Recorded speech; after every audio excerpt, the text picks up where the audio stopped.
مش معنى اني ما بحبش حاجه ان انا ما اعملهاش. انا ما بحبش الفته، بس عملت لهم النهارده بقى شويه فته.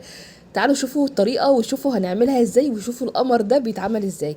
يلا بينا نشوف هنعملها ازاي ونقول بسم الله وعلى بركه الله.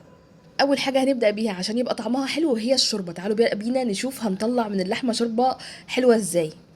اللحمه طبعا مش بتتغسل. اول حاجه جبت البصل ودعكتها بملح وفلفل اسود كويس جدا جدا علشان تنزل كده ميتها، وبعد كده هدعك فيها اللحمه كويس جدا. هنا ممكن تسيبيها من بالليل للصبح في التلاجة، وممكن قبلها بساعتين وممكن قبلها بساعه. تمام. هنبدا ان احنا نعمل الشوربه بتاعتنا.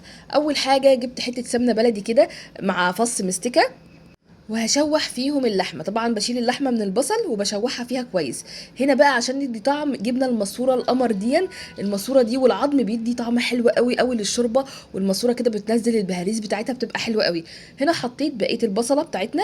هقلب بقى كل الحاجات الحلوه دي